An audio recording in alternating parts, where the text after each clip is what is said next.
My name is Dan Walden. I post on the Underground Forum as DW, and I've been a longtime fan of mixed martial arts. I've been training for a long time, and I've just loved the sport and definitely been a hardcore fan since since I was a kid. Really, as far as the places to go to find out about MMA, it's really just online. There's a couple websites. There's Sherdog, and then there's the Underground Forum. Those are the best places. Those are the biggest ones, definitely. Sherdog has a forum as well, but that's kind of since that's I don't know, that's kind of more of considered a noob website. The Underground Forum is where the longtime hardcore fans have been, definitely. Yeah, if you just repost old information or are just posting incorrect facts, people will tear you apart. They'll get at you and pretty much run you off the forum to where you can't post anything without hearing about it. Well, everybody that posts on the Underground Forum, when you sign up, there's a little thing that follows your name around, and every post that you make, it has the date that you joined.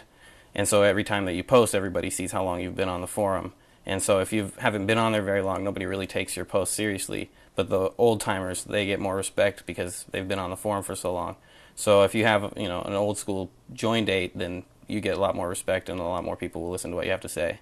Yeah, when there was no UFC on pay-per-view on cable, there was a point when it was banned. Mixed martial arts was banned in almost all the states, and there's really nowhere to go to find out about it except for online, and that's where all the fans went. And they, a lot of them communicating online and finding out about different events that were going on and talking about fights and really educating other people on fights. That's really what kept the sport alive in that kind of dark period where there was no pay-per-views to watch on cable, and really you could only get short little blurry clips online of fights in Japan or underground fights in America or fights on Indian reservations or in the few states that it was legal. But the fans online really were the ones that kept the sport alive by communicating about it and by really being proactive and going out there and getting tickets to the fights and supporting the fighters and the promoters and everybody in the sport. So that's why a lot of the hardcore fans really feel like this sport is like a child to them, because they feel like they've watched it grow and they kept it going through that period where it could have definitely ended and been no more. If you talk about Matt Lindland on the forum, you're going to get a lot of replies from people who there's a lot of people who hate on him and a lot of people who like him. I think he's one of those guys that there's not much middle ground. Everybody's either on one side or the other. I'd say you hear a lot about his incidents in the past where he had a fight where he probably looked like he tapped out, but the ref didn't see it, and he said that he didn't, and the fight continued. And a lot of people dislike him for that. And he's also he's known as a guy that will say what he thinks, and he doesn't hold back down and will do what he wants. And a lot of people will hate on him for that, and a lot of people like him for that. So it's pretty much either you love him or you hate him. I think he has kind of a small town background. He's from Oregon, a pretty rural area. He's, I think, Republican Party for what he's doing as politically, and so that definitely kind of has given him an image of more of a conservative. You don't want to say redneck, but that's what some people say, and so that image definitely follows him around a little bit too. Also, I mean, one thing that you hear about Matt Lindland is that he's a great fighter, though. He's definitely one of those guys that even if he's not fighting in the big promotion, people want him to test him against the great fighters. He's always one of those guys that's going to have people saying he needs to be in the UFC or fighting the top guys or really testing his skills against the best, because it's what people want to see when they think about him. If you were going to imagine a fighter, I mean, Matt Lindland looks like a tough guy, but he's not probably what you would imagine as one of the best fighters in the world.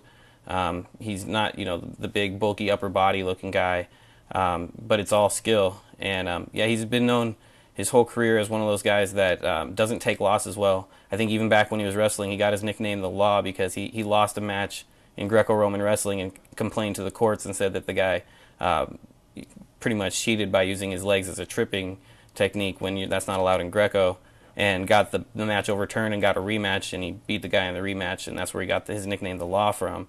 So, I mean, he's definitely one of those guys that does not like to lose. Every loss that he's had, he's definitely, talked about it candidly, but said that, he could have won it. And he's always been, I think that's one of his best attributes, is that he's so confident in his abilities to beat anybody. Also, if if you don't say things that people like, or if you say things that people take a little bit the wrong way, or if you rub people the wrong way in any way, then that's really tough for you to get fans. And if you don't have a lot of fans supporting you, then you're not going to get picked up by the promotions either. So it's definitely you got to definitely try and be entertaining along with being able to fight it as well. Yeah, as far as the sport goes and promoting in the sport, there have been a lot of promotions that have come and gone, and definitely it's a very difficult market to get into to compete with the UFC, which is the big 800-pound gorilla in the mixed martial arts market.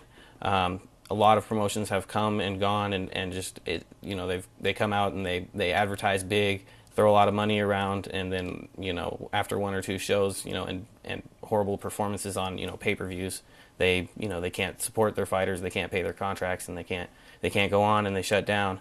And it's one of those things where I'm a fan of MMA. I'll take any MMA I can get, and I will watch any MMA I can. So it doesn't matter what promotion it is to me. Good fights are good fights. But at the same time, the mainstream media, the people that buy most of the pay-per-views, really don't know anything about anything but the UFC. So if you're not the UFC, you're really not going to get a lot of pay-per-view buys at this time, which it sucks, but that's kind of the way it is.